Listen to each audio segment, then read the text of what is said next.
At para sa mga estudyante, isip, 15,000 yan. 15,000 para sa mga estudyante, scholarship. Ayan na, o yun. O sige. Panalo tayo lahat dito ngayon. Maraming salamat. Basta kukunin ni, Congressman, lahat ng pangalan nyo, lahat kayo magiging beneficiaries ngayong araw na to. 3,000 po kayo.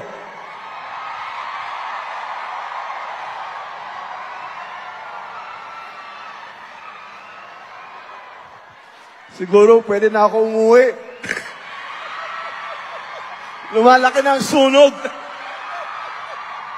Sharing it with you here in Iloilo, but we are thinking right now of addressing the procedural gap or question as to how we amend the Constitution.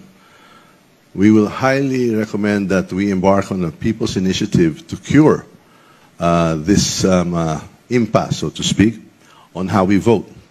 And I hope that we can undertake this as soon as possible so we could have some clarity on the procedures. So we would like to amend the Constitution vis-a-vis how we procedurally amend the same.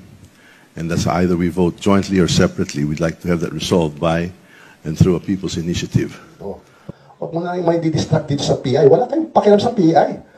Yung PI, trabaho na yan ng taong bayan. Yung mga congressman at yung mga senador, trabahuin natin yung legislation.